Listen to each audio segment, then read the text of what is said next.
How does one begin to homeschool? How to start homeschooling today?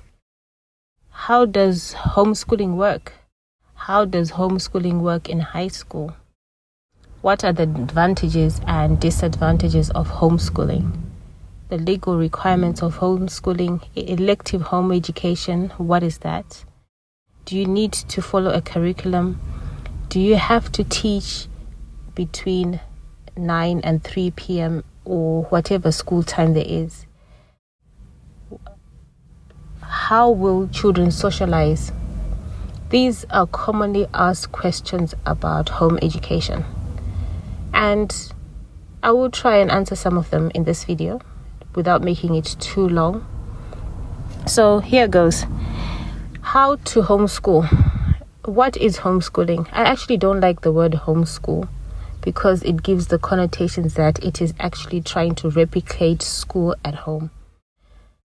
You don't try to replicate school at home because, first of all, you're in a home environment. There's so many things going on, unlike in a school setting. And it's a home environment, so school hours will not work. Some people actually think I sit down with the children from 9 to 3 writing things on a blackboard, but that's not the case. So I like to use the word home education, the term home education, because that's more suiting. People assume that education only happens in a school setting, but this is not correct. If you look at how children grow up in a environment, in the society, they learn so much before they even go to school. That means learning has started from a very, very young age. Some children even go to school while they can read. They know their numbers and all that. That already shows that they were able to learn at home without anyone dictating to them, writing on a board and spending many hours at school. So if you keep this in mind, you realize how you just build up on this instead of them going to school, and then you achieve certain results. So how does homeschooling actually work? For me, it was all trial and error. I had clearly never done it before. I had brief interactions with some people who had done it, but I really didn't understand it at that time until a few years later. So when I made up my mind that I was going to home educate, I just said, okay, let's get started. I looked for books, child-aged books, and then charts. I looked at charts. I stuck some on the wall and, learned the alphabet that way, phonics that way, and just stuck them around the house. I had no plan of what I was going to do, how I was going to do it, but I just knew I wanted to do it. So when I got books with the patterns, the joining letters and stuff like that, I just gave the kids, and we'll sit down for a few minutes actually. In the beginning, it's just a few minutes, teach them. And then I noticed that they caught on very, very quickly. Obviously, I have 5 children, but when I started home educating, there were only 3 at that time, with the oldest probably be about 5 or 6. And I just got on with it. Got some books, and I was really relaxed. This is the good thing about it. If you're a relaxed person, you just go with the flow. I had no goal in mind, but I knew I wanted to do this. So I would buy my books, would sit down with pencils, coloring books, and then just start learning. Just going page by page and following that. As soon as the child finished, we just move on to the next books. And then I noticed that my eldest, who was the one actually doing most of the learning at that age, because the other one is a bit younger, so I just let them play. He was catching on things very fast. He was already reading when he was about 2. So when I bought books, like 5-year-old books, he would go through them so quickly. 6-year-old books, go through them so quickly in a day, 2 days, and he was so eager to learn. So I started buying books for older children, and he would still read these things so quickly and catch on quickly. So I was kept on my toes. Then I realized, okay, you do not actually need to stick to age because the books in the UK are based on the curriculum. So when a child is 5, they have books like 5 to 6, 7 to 8 for different subjects, and you move up per age. Then I realized, actually, why do you have to teach by age? If a child is capable, just move up. So, I bought books. Let's say he's 6. I ended up buying books for 10 to 11. And then somewhere along my journey, I came across other books, which are meant for grammar school kids. And then I started buying these, and I like these because they were more challenging than the regular books that I was buying. And would spend a bit more time on there, but you still grasp the concept very easily. So if you have a child that's easy to teach and easy to understand, it makes home education a lot easier. In the whole time that I home educated, I did not have a timetable. I did not like timetables. I did not like to be stuck to particular times to do certain things. That just wasn't me. I like to be random. I like to do things at certain times. So being in a school setting would not be ideal for me or my children and what I wanted for them. I wanted to be flexible, to go on holiday whenever we want. And that's what we carried on. We carried on that tradition of going on holiday during term time, and it was a lot quieter and it's a lot cheaper. And you just get more experiences without waiting around for so many people to take turns and stuff like that. So how does one start homeschooling today, if you wanted to start homeschooling today?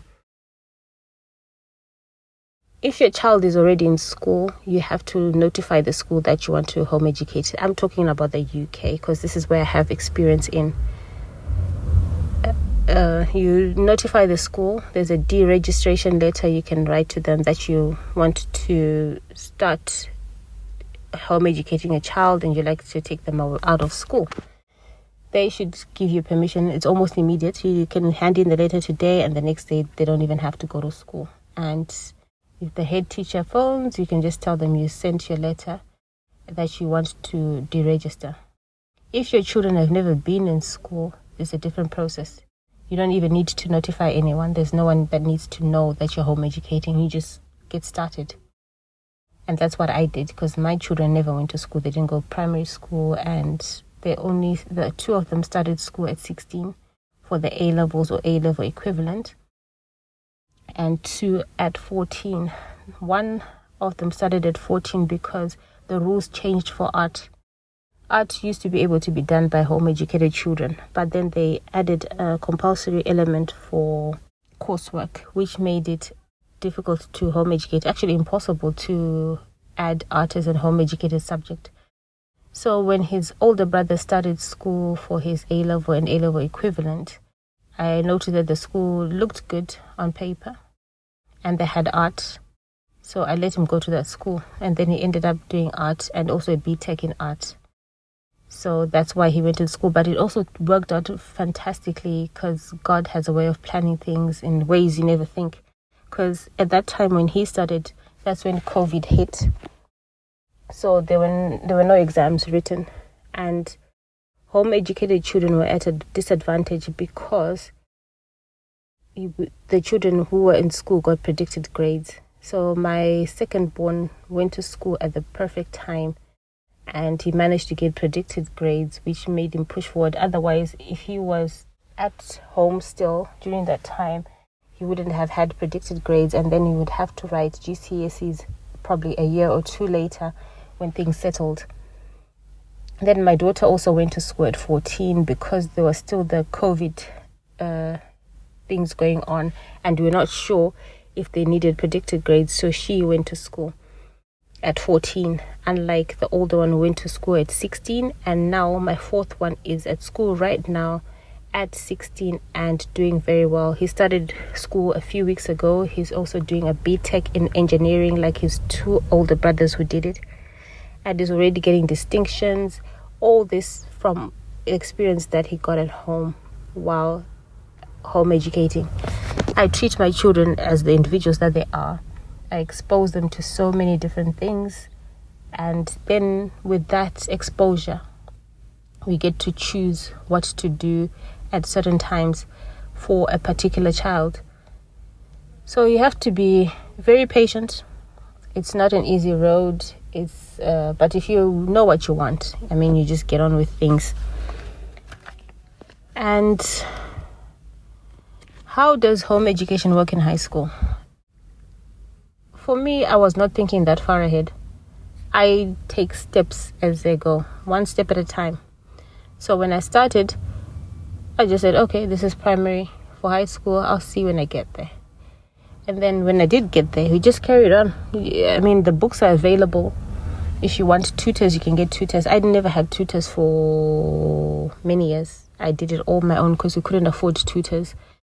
And in COVID, that's when I got tutors for the first time, for the core subjects, that is. We had tutors all over the years for things like Arabic, Islamic studies, Quran. That I had tutors because I don't know Arabic. But for the core subjects, I never had tutors. I did it all by myself, reading, and primary education was quite easy. High school, we just build up from where we were. So it's still doable in high school.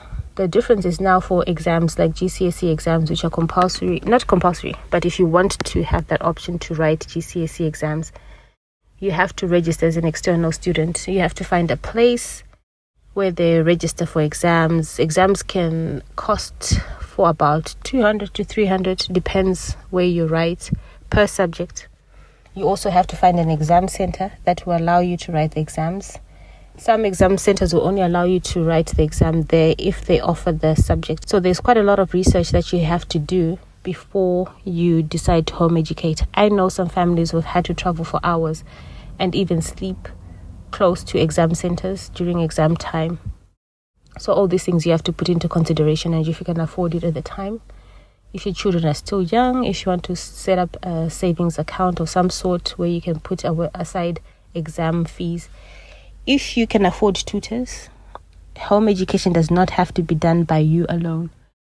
If you want tutors, you can do that.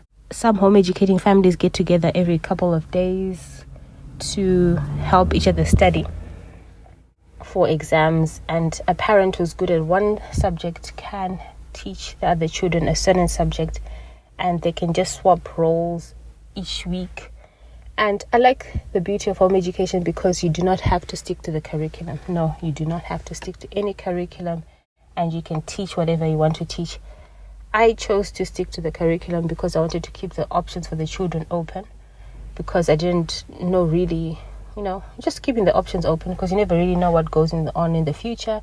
And I wanted to leave that room open if they ever wanted to go to school or anything else, there is that option. There are different types of home education available. I chose the deschooling method and child-led learning. You can Google some of these terms, but basically, child-led learning is following the needs of your child and what they like. I have children who are totally different in terms of character and interests, but they also have some overlapping interests. So with overlapping interests, it's quite easy. And then when you have a child who's into one thing and not the other, you have to make time for that child. And how do you know what each child likes? Exposure. Expose them to so many different things. I have all my children, I think 4 of them actually all 5 of them were exposed to woodwork and metalwork. 3 of them really enjoyed it. 2 of them don't. The first one and the last one, they actually don't like it at all. For the middle 3, the second one did like woodwork, and he stuck to it for quite a while until he actually went to school, and he could carry on with some of his projects at school, and he based it on the knowledge that he acquired while he was at home with his teacher. And then the third one, he absolutely loves it. He started to woodwork when he was about 3 or 4 years old. I love this woodwork teacher because he always said children are not stupid. Teach them to use the tools properly and they'll do it. He's been using hand saws, drills, some machines from a very young age, and then he progressed to metalwork. And just recently he started school for the first time at 16, and he wants to do mechanical engineering. and he's already getting distinctions in some of his projects, like the product design, because he's taken woodwork and metalwork with a passion. And I remember we drive to woodwork like 3 days a week. I will sit in the car, find something to do with the little one, and just keep the little ones entertained. And the thing is, because it's home educating, any time can be time for learning. So if I take one child to an activity that one is not doing, I can sit there in the car with another child, or we can go to a park, or we can go to a museum while we're waiting, really. So the waiting doesn't become boring or tiresome or annoying. So I would take books for the little one, and we can do maybe a comprehension that he didn't finish off, or we'll do some adding or something else in the car while waiting. Sometimes we can go to a park, go for ice cream, depending on the weather, and do that. But most recently, like in the last year or two, I started swimming. And then there's a gym session, and there's a nice waiting area. So I'll take my youngest with me. We drop off the older one at woodwork, metalwork lesson, and then the drive to swimming is quite close. So we'll drive to swimming. I go into my swim session. I leave the younger one at the reception sitting area with his books. He does his work while I'm swimming. After that, I take him to the gym. After the gym, then we go back and pick up the other child. So we do all these things, in a fun, interesting way and in different environments. So imagine doing your work outside in the park, but in school you just have to be stuck indoors all day. And in the legal requirements for home education in the UK it's really allowed. What's compulsory in the UK is education. Where that education happens, it doesn't matter. So as long as a child is getting some sort of education, that's what's necessary. There's no need to tell anyone you're doing it. But in some councils, they have elective home education departments. They can come and visit you if you want to see your progress. I remember the first time I had a visit from someone from the elective home education department in my county was because somebody reported that there are school-age children who do not go to school. So I got a letter in the post, we have this complaint that there are school-age children who don't go to school, would like to pay your visit. It's not compulsory, and I didn't have to let them in. But I spoke to my husband. He's like, oh, okay. This is the chance to get, assessed to see what level they're at. Because before then, I was just going with the flow and we were just doing our things, never been assessed or anything like that. I just knew they were good, but I didn't know anything to compare with. So I responded that they can come. The man came. He had a word with the children, asked them what they know, and he left there impressed. He asked me about a timetable. I was like, I don't have a timetable. We just random. It's like, well, whatever you're doing, it's working. If these children were in school, they'll be 4 or 5 years ahead of their peers. I was like, oh, really? He's like, well, sometimes I think they're actually behind. They're like, no. They are way ahead. And my eldest at 10, he was actually ready for his GCSE maths. And this man was a maths teacher, I later on found out. And he was actually like an engineer, a mathematician. So he really loved maths. So when you'd come over, he would actually challenge my child. And, he would ask him, okay, so how do you do your adding, or how do you do your takeaway? And then this man says, oh, I do it this way. My son says this. And you spend so many minutes just going and, going over. It's like, oh, yeah, that's a very good method. He loved maths. And later on, my son went to this school not a school, like a study group for home educated children. And he was ready for GCSE maths. But later on, after evaluating, we realized there's no real advantage for writing any subject early, because later on, it can actually become a disadvantage when you're older. They think, oh, okay, maybe you can't cope with writing like 5 subjects or more at the same time. So we didn't really bother with that. And for me, I found that 5 subjects is all that's needed for GCSEs, which is really what's always required. So I made my children write just 5 subjects, except for those who went to school, because schools have a different setting. Those who went to school at 14 wrote more. Many people discouraged oh no, 5 subjects. But like a lot of things, I just brush it aside because people speak from inexperience. They don't even have experience, but when they speak, you'd think they've been home educating all their lives. So I chose, my eldest was actually going to do 4 subjects. And then we were struggling to think of a 5th one. And then 6 months before exams, we decided on physics.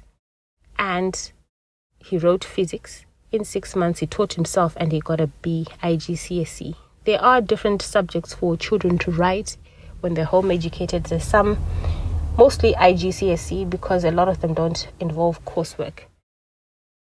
So, yeah, that's really it. And the socialization question. This question doesn't really make a lot of sense because if you live in a society, you are obviously socialized. And socializing does not happen only in a school setting. You can socialize with an 85-year-old man or woman. You can socialize with a 2-year-old. Who says socialization has to happen with same-age kids with all little experience? I always said, like my current 16-year-old, he would rather spend time with his 80-year-old metalwork teacher than someone else his age, because the metalwork teacher has so much to teach, so much to impart. So what's the point of being stuck with other 15-year-olds who have no life experience, nothing really valuable to teach, than have various people you can interact with? A child who's 10 can have a conversation with a 40-year-old, learning about plants, learning about life to age-appropriate stuff.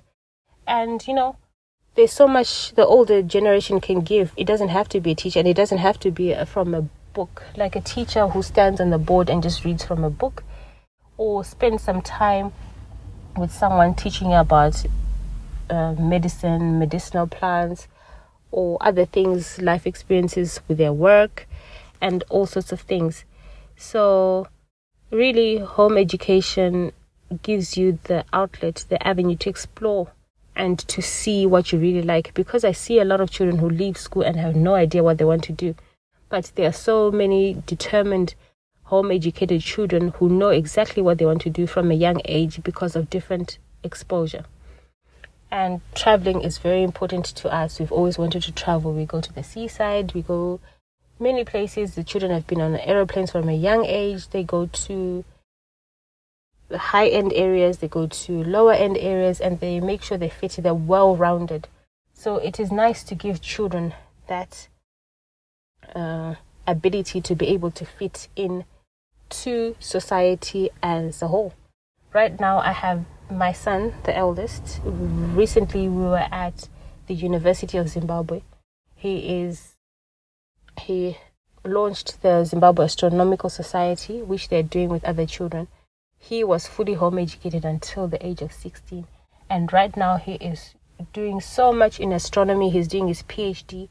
He actually skipped masters because of work he did over the years, voluntary work, and other things that he got himself involved while he was doing his Bachelor of Science in Astrophysics.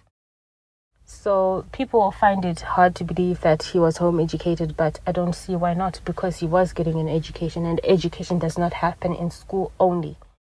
Then my 16-year-old currently, he's in school getting distinctions, and it's his first time in school at 16, and it's awesome. It's amazing just how much you can do when you put your mind to it and have a goal and remove everything that everybody tells you, because people in the beginning say, oh no, home education, it can't be done or shouldn't be done for whatever reason.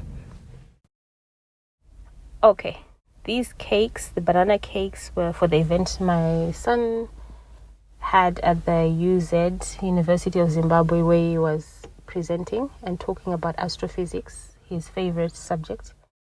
And I baked some cakes. I do a lot of baking, and I baked for him and the other guests. It was amazing. See you again soon.